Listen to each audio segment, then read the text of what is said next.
안녕하십니까. 중앙대학교 의과대학 안과학교실 광명병원 안과에서 근무하고 있는 주진호입니다. 저는 오늘 이제 비욘디 방송에서 이제 3대 실명질환을 안저검사로 할 수 있는 것에 대해서 발표를 준비했습니다. 내일이 이제 성탄절이고 오늘은 크리스마스 이브인데 모두가 힘드시겠지만 마음만큼 따뜻한 연말이 되었으면 좋겠습니다. 네, 발표 시작하도록 하겠습니다. 우선은 제가 이제 말씀드릴 것은 안저검사라는 것을 좀 준비를 해보았는데, 안저검사를 통해서 우리가 3대 실명질환을 이제 빠르고 쉽게 진단할 수 있는 것에 대해서 제가 좀 말씀을 드리려고 합니다. 우선은 안저검사에 대해서 좀 먼저 말씀을 드리려고 합니다. 그래서 안저검사를 통해서 우리가 눈 건강을 평가를 할 수 있는데, 안저라고 하는 것에 대해서 먼저 말씀을 드리면, 눈은 모두가 아시다시피 보는 것을 하는 기관이기 때문에 시자극을 인지해서 우리가 시신경의 역할을 하고 있습니다. 그래서 안저라고 하는 것은 눈의 안쪽 부분을 말하는 것인데, 우리가 지금 사진처럼 보는 것처럼 눈 안에 있는 망막이나 그리고 망막 혈관, 그리고 시신경 유두, 그리고 맥락막 같은 것들 종합해서 이르는 말입니다. 우리가 정면에서 봤었을 때는 이렇게 안저 사진을 볼 수 있고, 옆에서 측면에서 보았었을 때는 지금 사진과 같이 안구의 단면을 봤었을 때 이 부분을 저희가 안저라고 부르고 있습니다. 그래서 정상적인 안저 사진을 보시면 안저를 통해서 망막 동맥도 우리가 볼 수 있고, 또 시신경 유두도 확인할 수 있고, 그리고 황반, 조금 어둡게 보이는 이 부분을 저희가 황반이라 부릅니다. 그리고 망막 정맥 등을 평가할 수가 있습니다. 이런 것들을 통해서 우리가 안저 검사가 정상이라고 보면 이제 시력도 정상일 것이다 이렇게 생각을 하고 있습니다. 안저 촬영을 우리가 안과에 오시면 흔히 하게 되는데, 보통 이제 안과에서 하는 안저 검사는 산동 검사를 필요로 합니다. 산동이라고 하는 게 뭐냐면 눈에 약을 넣어서 이제 동공을 좀 키워가지고 우리가 눈안을 좀 더 정확하게 볼 수 있도록 하는 검사인데, 다만 이제 검사하는 입장에서는 눈을 잘 볼 수 있기 때문에 장점이 있지만, 검사하시는 환자분들 입장에서는 산동을 한번 하게 되면 6시간 정도는 이제 마비가 생기기 때문에 좀 침침하게 보여서 어떤 경우에서는 좀 운전이 위험해서 저희가 운전을 좀 제한하는 경우도 있습니다. 최근에 이제 안저 촬영은 장비가 많이 발전됨으로써 이제 산동을 하지 않고도 무산동으로도 가능하며, 또 이렇게 사진을 찍게 되면 기록을 남길 수 있다는 장점이 있습니다. 그럼 우리가 왜 안저 검사가 필요한지에 대해서 좀 말씀을 드리겠습니다. 안저 검사를 통해서 우리가 이제 시신경에 있는 조직들에서 황반이나 아니면 망막 혈관 등이나 아니면 시신경 유두의 이상 등을 확인해서 우리가 안과 질환을 진단하기 위해서 안저 검사를 시행하고 있고, 아시다시피 신경 조직은 한번 손상을 입으면 회복이 어렵기 때문에 안저 검사를 통해서 눈 건강을 확인하는 것이 중요할 것이라 생각됩니다. 특히 최근에는 실명에 이를 수 있는 3대 실명 질환인 녹내장이나 당뇨 망막증, 황반 변성과 같은 질환을 진단하기 위한 가장 기본적인 검사를 우리가 많이 사용하고 있고, 실제로 이제 건강검진센터에서 대부분의 프로그램들 보면은 안압 검사나 안저 촬영 검사를 함께 같이 시행을 하고 있습니다.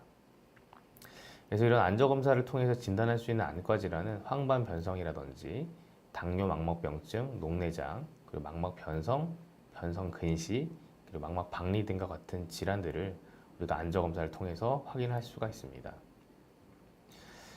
실제로 이제 전 세계적으로 3대 실명 질환이라고 일컫는 것 중에서 가장 많은 것은 사실 백내장입니다.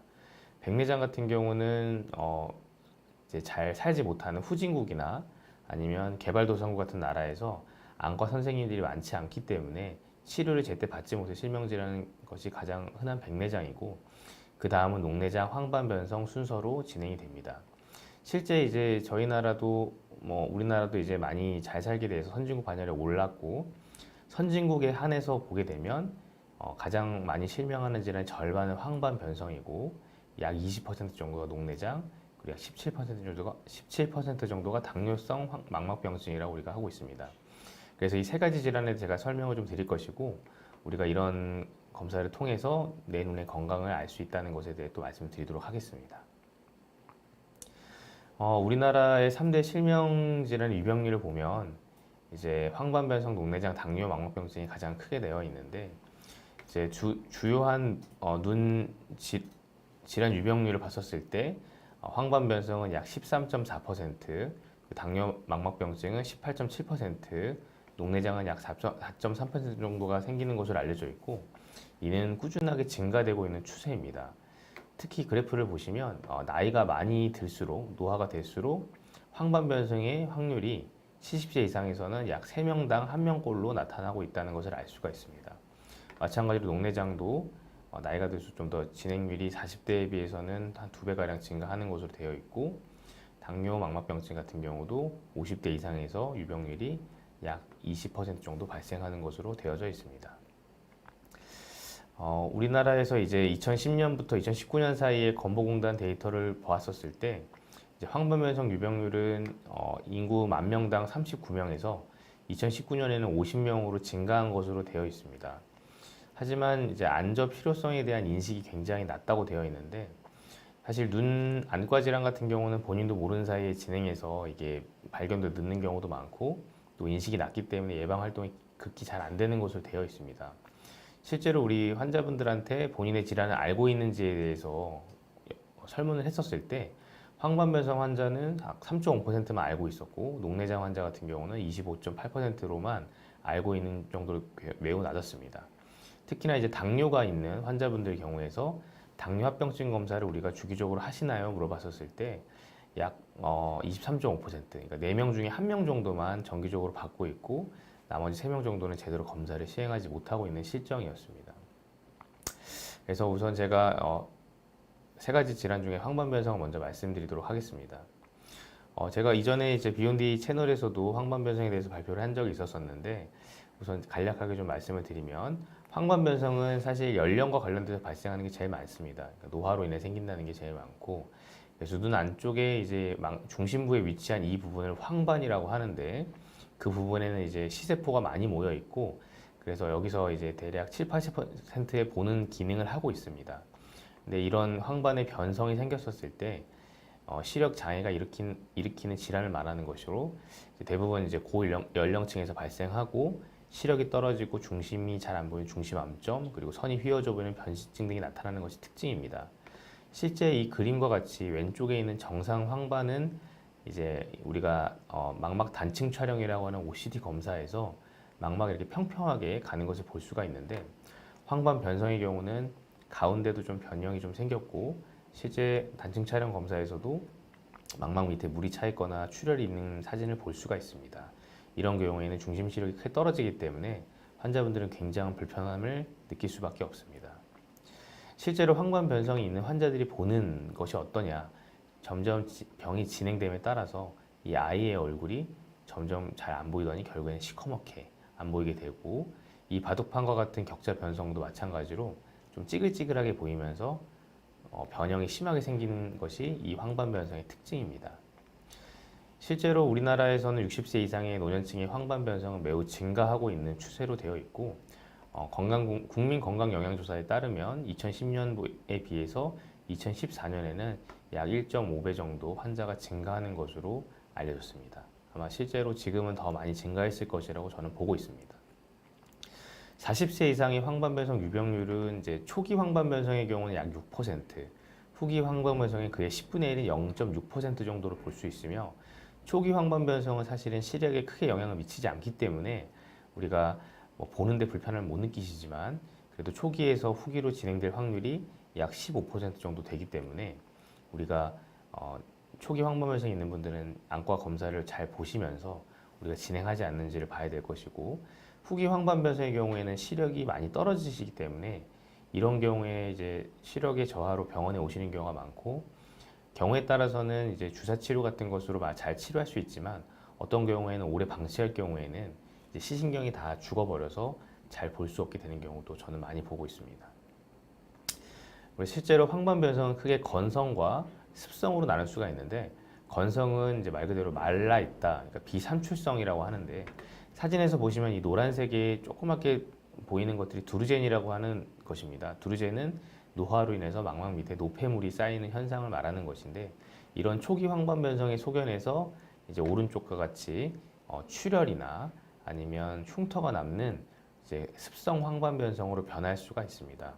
그래서 두 번째 사진처럼 이제 망막 밑에 출혈이 터지는 경우에는 습성 황반 변성의 시력이 저하가 될 수 있고, 세 번째 사진 같은 경우 이제 망막 시신경의 위축이 발생해서 이런 경우는 흉터가 남아서 시력의 개선이 좀 어려운 상태입니다. 그래서 이제 말씀드린 것처럼 비삼출성, 건성 황반 변성은 대부분 시력에 큰 영향을 미치지 않는데, 삼출성, 습성 황반 변성은 시력 여유가 매우 나쁜 편으로 치료하고 방치하게 되면은 마지막 사진처럼 이렇게 실명에 이를 수가 있습니다. 그래서 가운데 사진처럼 습성 황반 변성이 발생했었을 때 적절하게 치료를 잘 한다면 정상, 망막처럼 다시 돌아갈 수가 있기 때문에 조금이라도 보이는 게 이상하다고 판단이 되시면 안과에 빨리 오셔서 진단을 받으시고 적절한 치료를 받으시는 게 좋을 것 같습니다. 그래서 황반 변성이 생길 수 있는 위험 인자들은 우리가 조절할 수 없는 것과 조절할 수 있는 것이 있습니다. 가장 강력한 위험 인자인 나이가 드는 고령은 우리가 조절할 수가 없는 것이고, 인종, 주로 이제 황인종에서도 잘생기고 백인에서도 잘생기는 것으로 되어 있습니다. 근데 조금 황반 변성의 차이는 좀 있습니다. 타입의 차이는 좀 있습니다. 그리고 유전적인 요인 이 세 가지들은 우리가 어떻게 조절할 수가 없는 것이지만, 예를 들면 뭐 흡연이라든지 아니면 식이 섭취, 그리고 콜레스테롤의 조절, 비만, 그리고 자외선을 막는 것들은 우리가 노력할 수 있는 부분이라고 생각됩니다. 실제로 담배 같은 경우는 황반 변성의 위험을 2배에서 4배까지도 증가시키는 것으로 되어 있고, 우리가 이제 평소 제가 영양제를 좀 많이 권해드린 편인데, 이런 영양제들을 잘 복용했었을 때 도움이 될 것이라고 생각되고, 또 콜레스테롤 조절, 그리고 비만, 그리고 햇빛에 대해서 노출을 줄이기 위해서 모자를 쓰신다거나 아니면 선글라스를 착용하시는 것은 큰 도움이 될 것이라고 생각이 됩니다. 최근에는 이제 여러분들께서도 TV나 광고를 통해서 뭐 루테인이라고 하는 것들에 대해서 많이 들어보신 적이 있으실 텐데, 이런 황반 변성을 관리하기 위한 영양제 프로그램이 나와 있는 것이 있습니다. 첫 번째 나온 것은 이제 미국에서 개발된 영양제이고, 이 영양제에서는 비타민 C, 비타민 E, 그리고 베타카로틴, 그리고 아연, 구리 등이 포함된 공식을 이제 첫 번째 그 RS 포뮬러라고 해서 이런 것들을 이제 개발을 했었습니다. 실제로 이렇게 복용했었을 때 초기 황반 변성에서 후기 황반 변성으로 진행되는 확률을 많이 3배가량 떨어뜨리는 것으로 보고가 되어 있어서 저는 환자분들께 많이 권해드리는데, 이 중에서도 베타카로틴이라고 하는 성분이 담배를 피시는 사람에서 폐암을 유발할 수 있다라는 연구 결과에 따라서 그 베타카로틴이 루테인 지아잔틴으로 바뀐 것이 지금의 RS 포뮬러 2입니다. 그러니까 두 번째 공식인 거고, 이 첫 번째 공식과 두 번째 영양제 공식은 아무 차이가 없기 때문에 담배를 피시는 분들한테는 저는 루테인 지아잔틴이 포함된 것을 추천을 드립니다. 그래서 최근에 이제 광고에서 많이 홍보되는 것은 루테인이 포함된 제품을 말하는 것이고, 사실은 두 개를 어떤 걸 드셔도 크게 차이는 없습니다. 그리고 자가 진단이 굉장히 중요한데, 저는 이제 황반 변성 환자분들께 이렇게 격자 모양으로 생긴 안내문을 하나 드리면서 집에서 이제 한눈씩 이렇게 가려서 보면서 선이 휘어져 보이거나 물체가 찌그러져 보이는 것이 있지 않는지를 매일매일 체크하시기를 권해드리고 있습니다. 실제로 이런 변형이 발생하는 경우에는 빨리 내원하셔서 검사를 해보시면 우리가 빠르게 병을 진단할 수 있습니다. 이런 황반 변성의 치료로는 최근에 이제 많은 주사제들이 개발됨으로써 주사제들을 통해서 치료를 많이 하고 있고, 과거에는 이런 주사제들이 개발되기 전에는 레이저 치료 등을 통해서 치료를 많이 했었으나, 최근에는 주사 치료가 굉장히 반응이 좋기 때문에 최근에는 잘 시행하고 있지 않습니다. 다음으로는 이제 당뇨 망막병증에 대해서 말씀을 드리도록 하겠습니다. 당뇨 망막병증은 이제 당뇨 때문에 발생하는 미세 혈관 합병증을 말하는 것으로, 이제 우리 몸에서는 눈에 있는 혈관이 가장 가늘기 때문에 실제로 당뇨합병증이 눈에 가장 먼저 생기는 경우가 많습니다. 그래서 당뇨라고 하는 것은 이제 피가 끈적끈적하다 보니까 끈적끈적한 피가 혈관이라고 하는 파이프로 왔다 갔다 할 때 그 파이프인 혈관 벽에 피 딱지들이 달라붙으면서 혈관이 막히고, 그래서 혈관이 터지고, 혈관이 터지다 보니까 또 나쁜 혈관들이 신생 혈관들이 발생하는 것들로 인해서 황반이 부종이 생기거나 유리체 출혈이 생기거나 견인성 망막박리들이 발생해서 시력을 잃게 되는 병을 말합니다. 실제로 정상적인 안저 사진에서는 깨끗하게 보이지만, 오른쪽에 보이시는 당뇨 망막병증 환자 사진에서는 빨간색으로 보이는 미세한 출혈점들, 노란색으로 보이는 삼출물들이 있는 것을 볼 수 있고, 이런 식으로 나쁜 혈관들이 또 자라는 것들을 볼 수가 있습니다. 그래서 당뇨병은 크게 증식성과 비증식성 당뇨 망막병증으로 나눌 수 있고, 비증식성 당뇨 망막병증이라고 하는 것은 이제 나쁜 혈관이 신생혈관이 자라지 않는 것을 비증식성이라고 얘기를 합니다. 이런 사진을 통해서 봤었을 때 앉아 사진만 검사를 제대로 하더라도 이분은 당뇨가 꽤 진행이 됐구나. 그래서 이런 식으로 삼초혈물이나 출혈들이 많이 보이는구나. 적절한 치료가 필요하겠구나라는 것을 확인할 수가 있습니다. 증식성 당뇨 망막병증은 이 화살표처럼 나쁜 신생혈관이 자라서 증식을 하게 되고, 이런 증식한 혈관들에 의해서 증식막이 자라게 되면 마지막 그림처럼 망막이 다 뜯어지는 견인성 망막 박리가 발생하게 되어 환자분들이 실명하게 되는 질환입니다. 그리고 또한 이제 당뇨병으로 인한 황반부종이라고 하는 병이 있는데, 아까 말씀드렸던 망막 단층 촬영이 이제 황반부가 이렇게 평평하게 보여야 되지만 당뇨가 심하게 조절되지 않는 경우에는 황반이 부어오르게 되고, 그로 인해서 이 환자분은 시력 저하를 느끼면서 선이 휘어져 보이는 증상들을 호소할 수가 있습니다.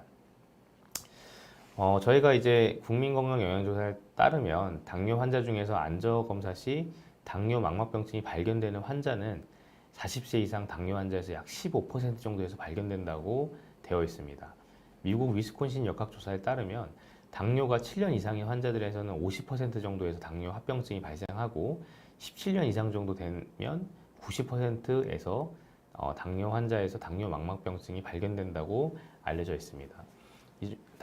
아시다시피 당뇨에서 가장 중요한 인자는 혈당 조절인데, 혈당 조절이 잘 안 되면 이런 눈에 생기는 당뇨 합병증이 발생될 확률이 굉장히 증가할 수밖에 없습니다. 그래서 이제 아까도 말씀드린 것처럼 망막은 신경 조직이기 때문에 한번 손상이 일어나면 회복되기가 어렵기 때문에 우리가 당뇨합병증을 잘 발견해야 됩니다. 실제로 당뇨병 환자는 전체 인구의 10% 정도에서 있는 것으로 알려져 있고, 당뇨 망막병증 환자는 전체 당뇨 환자의 약 60%에서 있는 것으로 알려져 있습니다. 그 중에서 10%는 심각한 시력을 저하시킬 수 있는 것을 초래할 수 있는 증식성 당뇨 망막병증이 있고, 이런 경우 치료를 하지 않게 되면 1, 2년 이내에 실명할 수 있습니다. 그래서 당뇨 환자 중 10명 중 1명 정도는 증식성 당뇨 망막병증이나 당뇨성 황반부종으로 실명 가능성이 있다고 알려져 있습니다. 실제로 이제 그 조기 검진 프로그램이 없는 스웨덴이나 덴마크, 미국 같은 국가에서는 당뇨 망막병증의 실명의 확률이 4에서 8% 정도로 되어 있는데, 그에 비해서 이제 조기 검진 프로그램이 잘 구비되어 있는 아이슬란드 경우에는 약 1%의 환자만이 당뇨 망막병증으로 인한 실명을 하고 있다고 알려져 있습니다. 그래서 조기 검진하고 조기 치료하게 되면 당뇨로 인한 실명의 가능성은 매우 낮아질 수 있을 거라고 말씀드리고 싶습니다. 당뇨 망막병증의 치료가 가능한가에 대해서 많은 환자분들이 여쭤보시는데, 정확하게는 치료가 아닌 관리가 필요하다고 말씀을 드리고 있습니다. 당뇨를 가지고 있는 한 당뇨 망막병증을 계속 진행하기 때문에 정기적인 안저검사를 꾸준히 하는 것이 중요하고, 사실은 그것보다 제일 중요한 것은 환자분께서 혈당 조절을 잘 하셔야 된다고 생각합니다. 그래서 혈당 조절이 잘 되는 경우에도 충분히 진행을 막을 수가 있고, 또 아까 그림에서 보여드린 것처럼 황반이 붓는 경우에는 이런 주사 치료나 레이저 치료를 통해서 우리가 시력이 가장 중요한 부분이 황반을 보존해야 된다. 그리고 증식성 당뇨 망막병증인 경우에는 레이저나 수술을 통해서 우리가 출혈이 있는 것들을 제거하고 견인이 된 망막을 원래 모양대로 고쳐놓는 것이 가장 중요할 것 같습니다. 황반부종의 치료는 아까 보여드린 것처럼 주사를 통해서 치료를 하게 되고, 이런 식으로 눈에다가 주사를 찌르게 되는데, 사실 많은 분들이 걱정을 하십니다. 눈에 치료된다고 하시면 무섭다, 아플 것 같다, 그런 걱정을 많이 하시지만 실제로 저희가 쓰는 바늘은 굉장히 가늘기 때문에 통증이 그렇게 심하지 않으시다고 나중에 말씀하십니다. 그래서 어쨌든 적절하게 우리가 치료를 한다면 당뇨 황반부종을 감소시켜서 사진처럼 정상적인 황반의 모양을 만들고 시력 또한 개선시킬 수 있는 효과가 있습니다. 그리고 증식성 당뇨 망막병증의 경우에는 이거는 이제 혈관 조형 검사라고 그래서 혈관에다가 조영제를 쏴서 나쁜 혈관들이 자라는 것을 확인하는데, 레이저를 통해서 잘 치료하게 되면 지금처럼 밝게 보이는 신생 혈관들을 억제시킬 수 있는 치료를 할 수가 있습니다. 그리고 이제 증식성 당뇨 망막병증의 경우에 이제 이렇게 출혈이 발생하거나 아니면 견인성 망막 박리가 발생하는 경우 수술을 잘 하게 된다면 시력도 유지할 수 있고 정상적인 안저 모양을 유지할 수가 있습니다. 그래서 진행된 당뇨 망막병증의 경우라도 증상이 없는 경우가 굉장히 많습니다. 그래서 시력이 가장 중요한 황반이 한번 손상되면 시력이 회복되지 않기 때문에 우리가 시력을 쟀었을 때 0.1 이하의 시력이면 법적인 실명으로 우리가 판단하고 있는데 적절하게 발견해서 치료를 잘 하게 된다면 전체 환자의 85%에서는 0.5 이상의 운전이 가능한 정도의 시력을 유지할 수 있다는 점을 명심하셔서 적절히 치료받으셨으면 좋겠습니다. 그래서 당뇨 망막병증이 있는 분 같은 경우에는 이제 심하지 않은 경우에서는 6개월에서 한 1년 정도로 경과로 관찰을 하고 있고 심한 분들 경우에서는 약 한 3개월 정도 간격을 두고 우리가 정기적으로 안저 검사를 하길 권해드리고 있습니다. 마지막으로 3대 실명 질환 중에 녹내장에 대해서 말씀을 드리도록 하겠습니다. 녹내장 같은 경우는 이제 돌이킬 수 없는 실명의 가장 큰 원인 중에 하나이고 전 세계적으로는 약 6,400만 명 정도의 녹내장 환자가 있다고 알려져 있습니다. 우리나라에서는 40세 이상에서는 약 4% 정도에서 녹내장이 있는 것으로 알려져 있고 최근에 이제 고령화가 진행되고 고혈압, 당뇨병 등의 성인 질환이 증가함으로써 녹내장 환자들도 많이 증가하고 있는 것으로 되어 있습니다.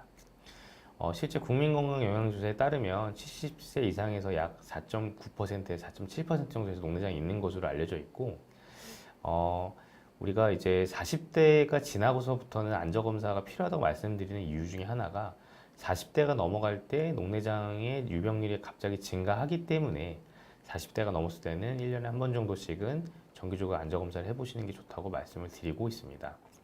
그렇다고 나이가 젊다고 해서 녹내장에 안심할 수 있는 것은 아닌 것이 최근에는 이제 고도근시 환자들이 굉장히 많이 증가하고 있습니다. 그래서 근시 환자들에서도 녹내장 유병률이 증가하고 있기 때문에 근시가 심한 사람들에게서도 안저검사는 꼭 필요하다고 생각이 됩니다. 녹내장의 위험 인자는 크게 고령도 있고 안압이 높은 사람이 있고 고도근시 그리고 직계 가족 중에 녹내장이 있는 경우 당뇨, 고혈압, 갑상선 질환이 있는 경우에 녹내장이 일반인에 비해서 좀 더 잘 발생되는 것으로 알려져 있습니다. 녹내장의 증상 같은 경우는 보시면 이 남산타워가 보이실 텐데 녹내장이 심하게 진행된 경우에 시야가 좁아짐으로써 주변이 보이지 않고 가운데만 보이는 터널 비전이라고 하는 것이 나타날 수가 있습니다. 또한 급성 녹내장의 경우에는 갑자기 안압이 상승하면서 구토하고 두통이 생기고 충혈이 생기며 심각한 시력 저하가 생기는 것을 급성 녹내장이라고 합니다. 그래서 녹내장의 예방과 관리를 보시면 근본적인 예방 방법은 없고 우리가 빨리 발견하는 것이 중요하기 때문에 아까 말씀드린 것처럼 40세 이상에서 유병률이 크게 증가해서 정기적인 안과 검사와 안저 검사가 필요하며 녹내장 위험 인자, 아까 말씀드린 것처럼 가족력이 있다거나 고혈압, 당뇨, 갑상선 질환 등이 있는 경우에는 조기 검진이 꼭 필요하고 건강한 식습관, 혈압이 오르지 않도록 당뇨가 생기지 않도록 하는 식습관이 중요할 것이며 금연이나 음주 같은 것들이 이제 녹내장의 유병률을 증가시킬 수 있기 때문에 이런 것들을 좀 줄이는 것이 좋고 눈에 압력을 올릴 수 있는 자세, 예를 들면 물구나무서기, 윗몸을 일으키기, 엎드린 자세, 그리고 심하게 이제 무거운 물건을 들어 올린다거나 하면 안압이 올릴 수 있기 때문에 이런 것들은 좀 피하시는 게 좋겠습니다. 또한 커피를 많이 복용하시거나 또 감정에 동요나 흥분이 있는 경우에는 또 안압이 증가하실 수 있기 때문에 그런 것들을 주의하시면 좋겠고 또 눈의 통증, 충혈, 시야가 이상해진다는 증상이 느껴지시면 안과에서 검사를 하시기를 권해드립니다. 녹내장의 치료에 대해서도 환자분들이 굉장히 궁금해 하시는데 사실 녹내장이 진단됐을 때 우리가 할 수 있는 치료 첫 번째는 안압을 낮추는 겁니다.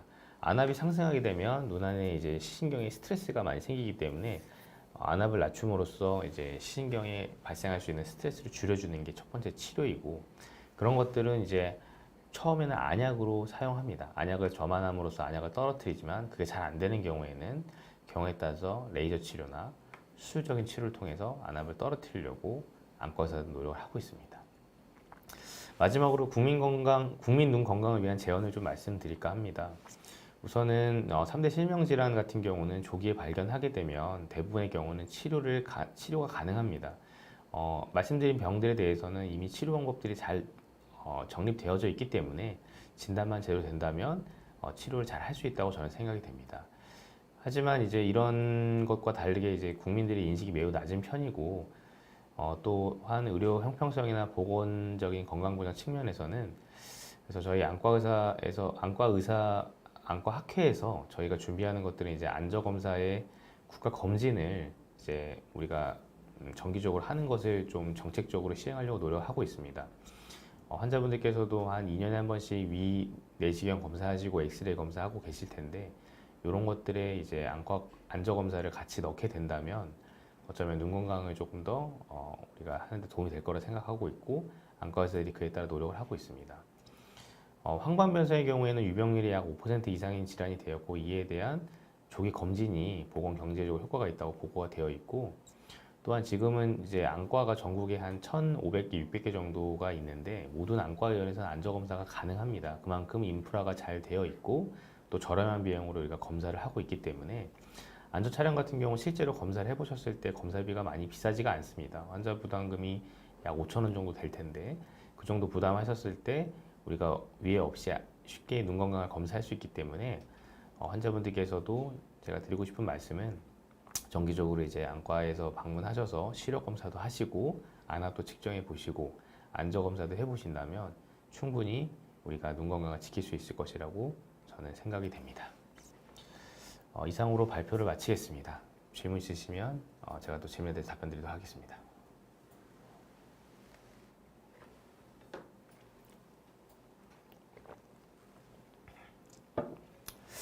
네. 이혜니님 안녕하십니까? 감사합니다. 이혜니님 질문은 이제 라섹 수술 받은 적이 있는데 레이저를 받은 경험이 있으니 안저 검사가 중요할까요? 라고 말씀하셨습니다.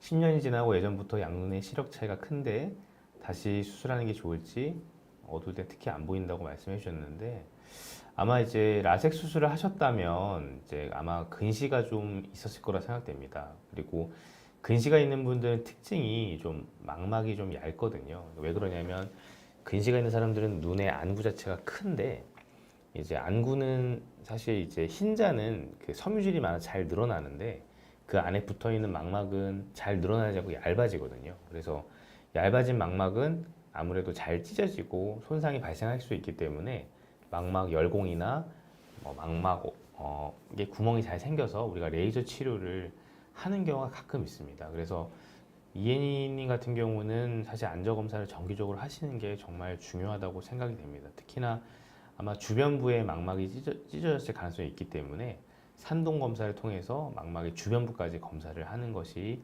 필요할 것 같습니다. 그리고 이제 아마 10년이 지나고 나니까 라섹 수술한 것도 좀 예전으로 돌아가려는 경향이 있어서 아마 이제 근시 퇴행이 발생했을 텐데 사실 라식 수술을 다시 할 수도 있지만 그것은 각막 두께에 따라서 할 수 있기 때문에 그 라식 수술이나 라식 수술 다시 원하는 경우에는 한번 안과를 방문하셔서 그 수술을 전문으로 하시는 선생님께 상담을 다시 한번 받아보셨으면 좋겠습니다. 다음 질문은 이서연 님이신데 광각 안저 검사와 안저 검사가 다른 건지요? 그리고 현재 눈에 핏줄이 터진 것 같은데 이 상태에서 해당 검사를 봐도 될지요? 라고 여쭤보셨습니다.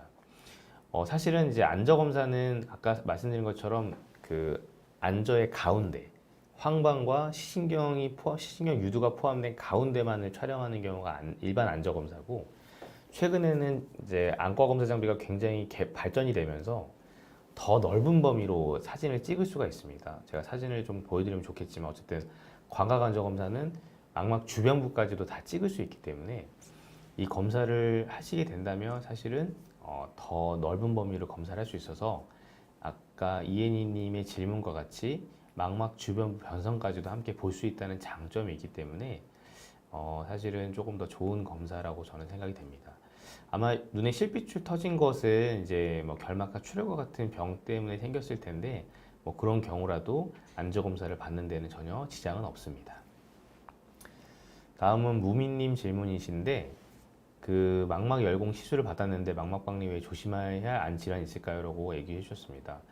망막 열공 시술을 받았다는 것은 이제 말씀 앞에 분들처럼 망막이 찢어졌다 이런 얘기인데 망막이 찢어지고 나면은 그 부분이 이제 더 방치하게 되면 넓어지면서 이제 구멍이 생기면서 망막 박리가 생길 수가 있기 때문에 레이저 치료를 통해서 그 부분에 이제 더 진행되지 않도록 아마 예방하는 차원의 치료를 하셨을 거라 생각이 됩니다.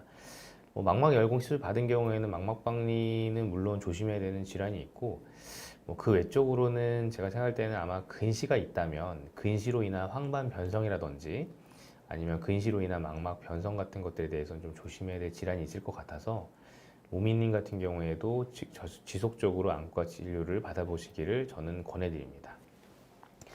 다음은 이제 SH 리님 질문이신데 노안에 루테인 효과가 있냐고 여쭤보셨습니다.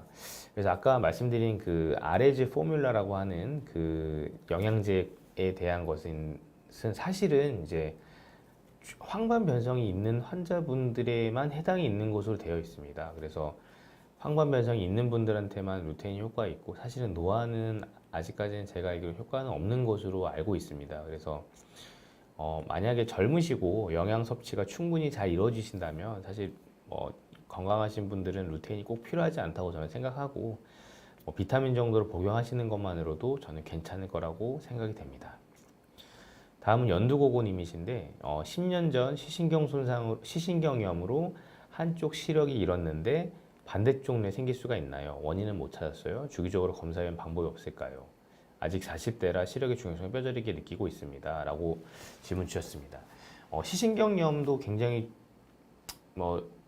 원인이 여러 가지가 있는 병입니다. 그래서 시신경염 같은 경우 생긴 원인이 뭔가 혈관의 문제, 시신경 주변을 다니는 혈관의 문제일 수도 있고 아니면 바이러스나 균 감염이 생기는 경우도 있는데 현재 상태에서 10년이 지났다고 하시면 사실은 반대편에 생길 확률이 굉장히 낮지만 그렇다고 또 아예 없는 것은 아닙니다. 제가 그냥 경험적으로 봤었을 때는 10명 중에서 한 0.5에서 1명 정도는 반대편에 시신경염이 생기실 수도 있기 때문에 첫 번째 선생님이 딱 아셔야 될 것은 시력이 갑자기 떨어진다. 아니면 색깔이 갑자기 잘 안 보인다. 우리가 시신경염 발생하게 되면 색깔이 떨어지거든요. 그래서 파랗게 보이던 것들이 지금 색깔이 좀 이상하게 보인다. 아니면 시야가 좀 이상하게 보인다는 증상이 생기시면 빨리 병원에 가서 적절하게 치료를 하시면 그래도 악화되는 것을 예방할 수가 있습니다. 그래서 항상 아마 지금은 이제 한쪽 눈이 잘 안 보이시고 한쪽 눈만으로 생활하실 거기 때문에 조금이라도 이상이 느껴지신다면 바로 느끼실 수 있을 것이고 그런 경우에 지체 없이 안과 진료를 보시길 권해드립니다. 다음 질문은 이제 문은희님이신데 백내장 수술하고 나서 눈이 더 침침하고 잘 안 보이신다고 질문 주셨습니다. 아마 안과에서는 이상 없다고 하셨을 텐데 사실은 이제 백내장 수술하시면 많은 분들이 기대하시기에 수술하고 나면은 좋아질 것이 잘 보일 것이다 이렇게 생각을 하실 텐데 저는 개인적으로 그렇게 생각합니다. 그러니까 될 수 있으면 그 본인 눈이 저는 제일 좋다고 생각하는 편입니다. 그러니까 눈 안에는 수정체라고 하는 영어로는 렌즈라고 합니다. 수정체라고 하는 것이 들어있는데 그 수정체에 혼탁이 생긴 것을 우리가 백내장이라고 하는 것인데요. 그래서 이제 나이가 들고 노화가 되시면 이제 수정체가 60년, 70년 쓰게 되면은 아무래도 투명하지 못하고 뿌옇게 혼탁이 생겨서 시력이 떨어지게 됩니다. 그래서 시력이 떨어져서 일상생활이 어렵고 또 식사하기도 어렵고 멀리서 오는 버스가 안 보이고 TV가 잘 안 보이고 그런 경우에는 저희가 수술을 권해드려서 이제 깨끗하게 수정체 혼탁을 제거하고 인공 수정체를 집어넣어서 잘 보이게 하는데 사실은 이제 수술하고 나면 불편한 것들이 있습니다. 눈도 건조해지고 또 이물감도 좀 생기고 또 어떤 경우에 따라서 빛번짐도 생길 수 있는데 사실 그런 것을 감안하고 하는 것이 우리가 백내장 수술이거든요. 그래서 심하지 않은 분들은 수술하고 나면 좀 불편감을 호소하는 경우가 굉장히 많기 때문에 될 수 있으면 수술은 좀 천천히 하시는 게 좋지 않겠는가 하는 게 제 개인적인 생각입니다. 아마 수술 이후에 좀 더 침침하시고 잘 안 보이시는 것 같은 경우는 제 생각에는 수술한 지가 얼마 안 되셨으면 건조증 같은 것도 있을 수 있고 아직은 좀 적응하는 기간이기 때문에 그러실 거라고 생각이 돼서 만약에 얼마 되지 않았다고 하시면 조금만 기다려 보시면 분명 좋아지실 거라고 저는 생각이 됩니다. 다음 질문은 이제 아까 무민님 다시 질문 주셨는데 눈꺼풀 세척이 안구 건강에 도움되는지에 대해서 말씀해 주셨습니다. 아마 이제 시중에 있는 제품들 중에 눈꺼풀 세척하는 제품들이 있는 거 저도 알고 있는데 저도 그걸 써봤는데 좀 눈이 좀 시원해지는 느낌은 좀 있는 것 같습니다. 아마 이게 이제 일본에서 많이 사용되고 있는 제품이고 일본에서 나오는 안약이나 이런 제품들은 좀 눈을 화하게 해주는 그런 성분들이 좀 들어 있습니다. 일본 사람들은 그런 것을 좋아하기 때문에 그런 제품들을 많이 만드는데 사실은 이거는 눈 건강에 크게 도움이 되는 것은 아닙니다. 그냥 좀 눈을 시원하게 해줘서 좀 청량하게 느껴지는 느낌 정도를 주는 거지. 눈꺼풀 세척을 너무 자주 하게 되면 우리가 원래 가지고 있는 눈물층이 다 깨져버리거든요. 그러니까 오히려 눈이 더 건조해질 수 있기 때문에 너무 자주 하시는 것은 도움이 되지 않을 것이고, 오히려 좀 충분히 잠을 자고 물을 좀 많이 드시고 따뜻한 눈찜질을 해주시는 게 오히려 저는 더 건강에 좋다고 저는 생각이 됩니다. 그리고 이제 오영도님 질문이신데요. 선글라스 착용이 눈 건강에 중요하군요. 생활화가 안 돼서 잘 안 하게 되는데 여름이 아닌 다른 계절에 선글라스 필요하실까요? 이렇게 여쭤봐 주셨습니다. 제 개인적으로 생각으로는 선글라스는 사실 눈에 굉장히 도움이 된다고 생각합니다. 그러니까 우리가 피부를 보호하기 위해 선크림 바르듯이 눈을 보호하기 위해서 선글라스 끼는 것은 굉장히 좋다고 생각됩니다. 선글라스에 대해서 좀 오해하시는 분들이 많으신데, 어르신들께 선글라스 끼시면 어때요? 이렇게 여쭤보시면 건방져 보여서 싫다 이렇게 얘기하시는 분들이 있는데, 사실 선글라스는 이제 처음 개발된 것도 이제 파일럿들의 하늘이 올라갔었을 때 구름이 없어서 햇빛에 직접 쬐게 되기 때문에 그런 눈을 보호하기 위해서 만들어진 장치입니다. 그래서 선글라스는 정확히 패션은 아니고 우리가 눈을 보호하기 위해서 만들어진 것이다. 그렇기 때문에 선글라스는 눈에 굉장히 도움이 될 것인데, 선글라스가 좀 부담스러우시다면은 최근에 이제 안경점에서는 선글라스가 아니더라도 눈에 이제 자외선을 뭐 차단할 수 있는 필름이나 아니면 옅은 색깔이 들어간 변색 렌즈 같은 것들도 있기 때문에 그런 것들을 쓰시는 것은 굉장히 도움이 됩니다. 그래서 꼭 여름이 아니더라도, 물론 여름은 햇빛이 강하고 자외선 양이 많기 때문에 꼭 쓰시는 거 좋지만 겨울에도 저는 쓰시는 게 좋다고 생각이 됩니다.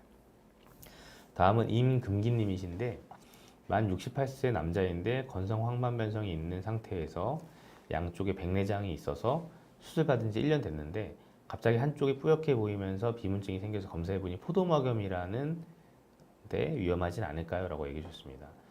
포도막염은 조금 다른 질환이긴 한데 이거는 포도막염은 염증성 질환입니다. 그래서 뭐 대부분의 경우에는 이제 자가 면역 질환, 그러니까 면역에 좀 문제가 생기면서 발생하는 포도막염이 가장 많고, 그 다음에는 뭐 세균이나 바이러스 감염을 통해 생기는 포도막염들도 많이 있을 수 있습니다. 그래서 포도막염은 사실은 위험한 질환이 맞습니다. 치료가 잘 되지 않으면 이 병도 이제 흔치 않게는 실명할 수가 있는 병이기 때문에 안과에서 진단을 잘 받으시고 적절하게 치료를 받으시는 게 좋을 것 같습니다.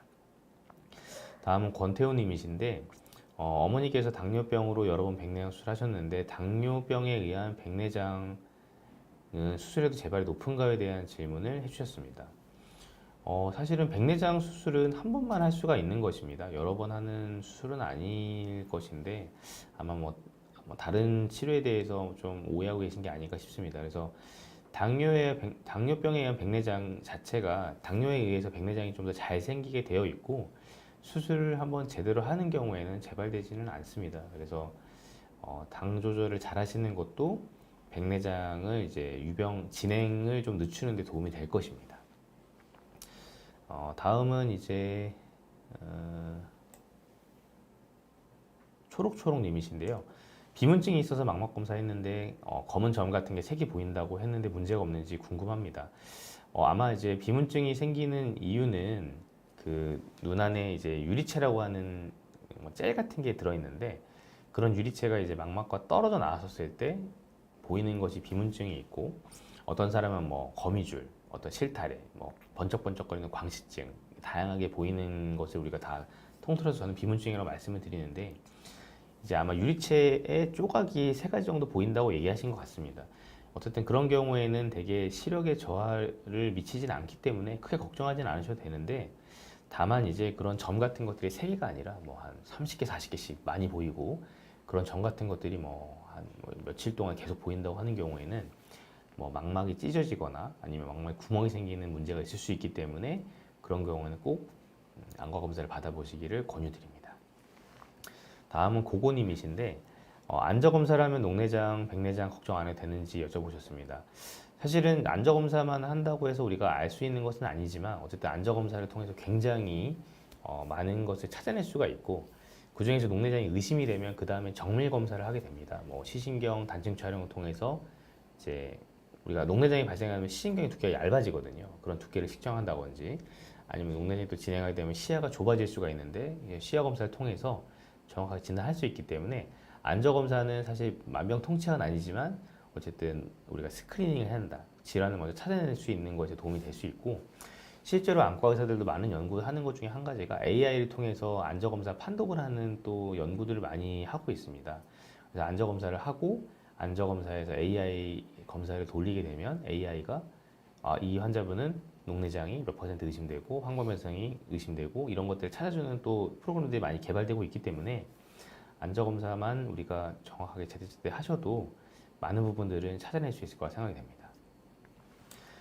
김정훈님 질문이신데 최근에 머리를 크게 부딪히고 나서 멍도 들고 시야가 약간 하얗게 보이는 느낌이 들어서 걱정되는데 괜찮을까요?로 물어보셨습니다. 아마 시신경에 좀 진탕이 생겼을 수도 있는데 뇌진탕이라고 들어보신 적 있으실 것 같은데 머리를 세게 부딪히면 이제 약간 좀 어지럽거나 이런 혼란 증상이 발생하는 뇌진탕이라 하는데 신경세포들은 충격을 받으면 부풀어 오게 되어 있습니다. 그래서 뇌진탕도 뇌 신경세포가 부풀어 오는 것을 말하는 것이고 눈도 망막 진탕이라고 해서 망막이 충격을 받으면 좀 부풀어 오르는 경우가 있습니다. 그런 것 때문에 좀 시야가 좀 하얗게 보이는 느낌이 들 수 있는데 이런 경우에는 이제 안과 가셔가지고 좀 광각 안저 촬영 넓게 산동을 해서 검사해 보시면 실제로 망막 진탕이 발생하는 것을 찾아내는 경우도 있습니다.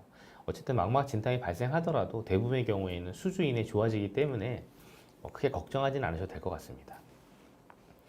다음은 삐뽀삐님 질문이신데 남편이 중심성 망막병증으로 진단받으신 것 같습니다. 그래서 어떻게 관리하면 되는지 가끔 주사 치료 받고 안 받고 그러고 있고 이것이 황반변성이랑 비슷한 건지 떨어진 치료 회복되는지에 대해서 질문 주셨습니다. 중심성 망막병증은 쉽게 말하면 이제 망막에 물이 차는 병인데 황반변성과 비슷하다고 보시면 됩니다. 그러니까 되게 이제 40대, 50대 남자분들한테 많이 생기는 것으로 알려져 있고 이제 남성분들이 사회생활 하실 때 뭐 스트레스도 많이 받으시고 뭐 좀 술도 좀 드시고 하시면 잘 생기는 병으로 알려져 있습니다. 그래서 이 병을 관리하기 위해서는 사실은 좀 잘 쉬시고 눈도 좀 쉬게 해주는 게 중요한데 주사 치료가 필요한 경우도 있습니다. 이제 대부분의 중심성 망막병증은 한 70% 정도에서는 그냥 자연히 그냥 좋아지는 경우가 많습니다. 잘 쉬고 스트레스만 줄여도 좋아지는 경우가 많은데 30% 정도에서는 자꾸 좋아지지 않고 나빠지고 재발하는 만성으로 가는 경우가 있어서 그런 경우에는 주사 치료가 필요합니다. 떨어진 시력을 회복하기 위해서는 사실은 빨리 발생했었을 때 진단돼서 치료를 하는 경우에는 시진경 손상이 적기 때문에 회복이 잘 되지만 이게 만성으로 가는 경우에는 회복이 되지 않는 경우가 있습니다. 다음은 심플남 질문이신데요. 안압 검사했었을 때 안압이 높다면 수술이 최선 선택인지 안압을 낮추는 방법이 뭐가 있는지에 대해서 물어보셨습니다. 그래서 안압이 높은 경우에는 이제 녹내장이 발생할 위험성이 있기 때문에 우리가 하는 일은 안압을 떨어뜨리는 치료를 하게 되는데 안압을 떨어뜨리는 가장 쉬운 방법은 첫 번째는 안약을 쓰는 방법입니다. 요즘엔 점안제가 굉장히 잘 나오기 때문에 안약을 쓰게 돼서 우리가 안압을 떨어뜨리는 방법이 있을 수 있는데 이에도 잘 반응이 없는 경우에는 레이저 치료를 할 수 있고 그에도 반응이 없는 경우에는 우리가 수술을 선택하게 됩니다. 안압이 높은 상태로 유지가 된다면 분명히 나중에 신경이 망가지기 때문에 이제 녹내장 선생님들 같은 경우에는 보통 한 20이 넘지 않는 선에서 안압을 잘 조절하려고 하고 있습니다.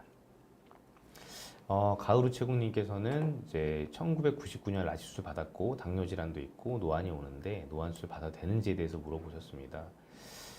사실 라식 수술 받으셨어도 뭐 백내장 수술 받는 데는 크게 문제는 없습니다. 아마 노안 수술 얘기하신 거 보니까 이제 백내장 수술하실 때 백내장 수술하시면서 다초점 인공수정체를 집어넣는 수술을 아마 얘기 들으신 것 같습니다. 그래서 수술 받는 것에는 큰 문제는 없으신데 당뇨 질환이 있으신데 당뇨합병증이 있는 경우에는 저는 노안 수술을 권해드리지는 않습니다. 왜냐하면 당뇨합병증이 발생한 분들에는 망막 기능이 많이 떨어져 있을 거라고 저는 판단하기 때문에 노안 수술 받게 되면 어쩌면 더 불편하실 수 있어서 수술을 받으실 때는 어쨌든 수술하시는 선생님과 상담을 잘 하셔서 선생님이 가장 좋은 렌즈를 선택하시기를 권해드립니다.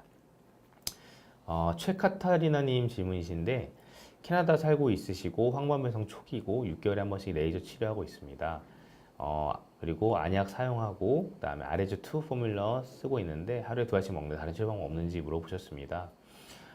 그래서 항만변성 초기면 사실은 지금 영양제 복용하시는 것만으로 충분하실 것 같습니다. 그래서 영양제 복용하시면서 6개월에 한 번씩만 정기적으로 검사하시고, 그리고 아까 말씀드린 것처럼 그 격자, 암슬러드 격자라고 하는데, 그 격자를 봤었을 때 이제 찌그러지 보이거나 좀 이상이 느껴지시면 빨리 병원 가셔서 적절하게 치료하시면 충분히 관리를 잘 하실 수 있을 거라고 생각이 됩니다.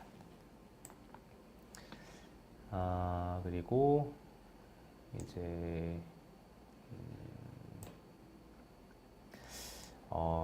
아이디는 보이지 않는데 어쨌든 외상성 백내장이라 한쪽 눈이 뿌옇고 비문증도 있고 눈 바깥쪽 빛이 번쩍하는 느낌이 있는데 망막박리 위험성이 있는 걸까요? 언니가 고도근시로 망막박리 수술하더니 겁이 나네요 라고 질문 주셨습니다. 아무래도 이제 외상성 백내장이 있으신 분은 아무래도 강한 충격을 받았다는 뜻인데 그로 인해서 이제 아마 유리체가 망막과 원래 붙어 있다가 그게 좀 분리가 되면서 번쩍번쩍거리는 광시증이 발생한 것 같습니다. 지금 자체만으로는 이제 망막박리 위험성이 있는지는 알 수는 없는데 그런 증상이 있는 경우에는 안과 가셔서 이제 산동을 해서 동공 키워서 이제 망막이 찢어진 데가 있는지 꼭 보시는 게 좋고, 언니가 망막박리 수술한 병력이 있으시다면 사실 이건 가족력이 있다고 볼 수 있거든요. 그래서 아무래도 일반적인 사람들보다는 좀 발생 가능성이 높기 때문에 한번 정기적으로 검사를 꼭 하시기를 권해드리겠습니다.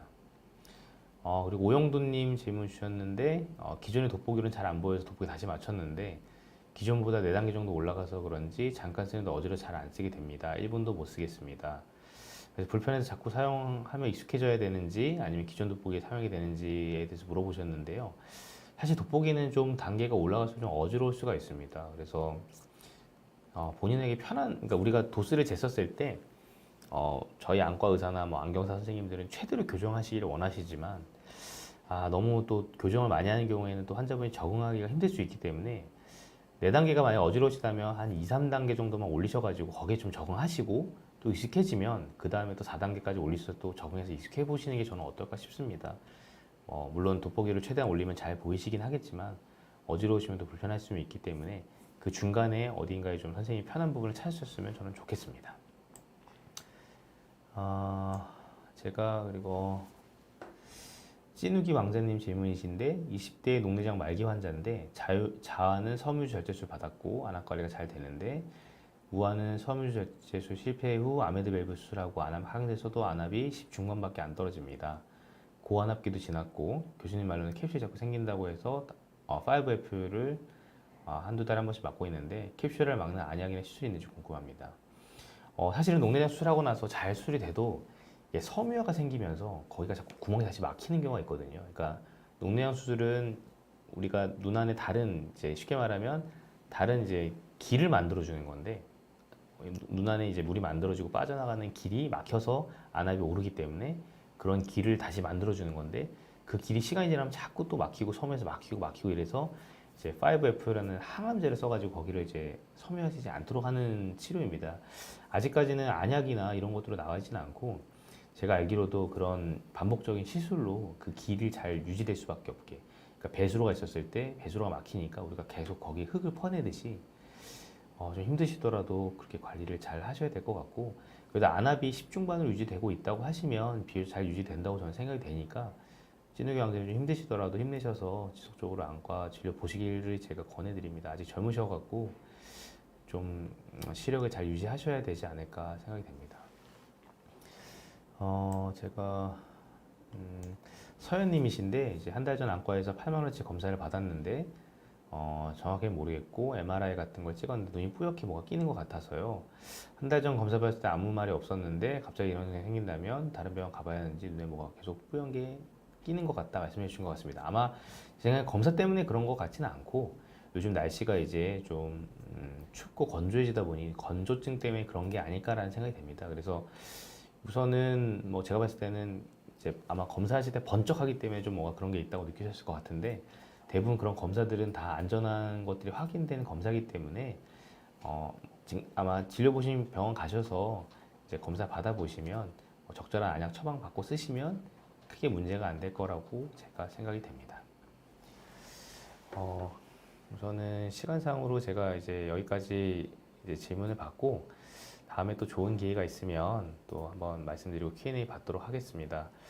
긴 시간 경청해주셔서 감사하고 또 내일은 크리스마스이니만큼 이제 가족 내 그리고 또 개인에게도 행복한 일들이 많이 있었으면 좋겠습니다. 감사합니다.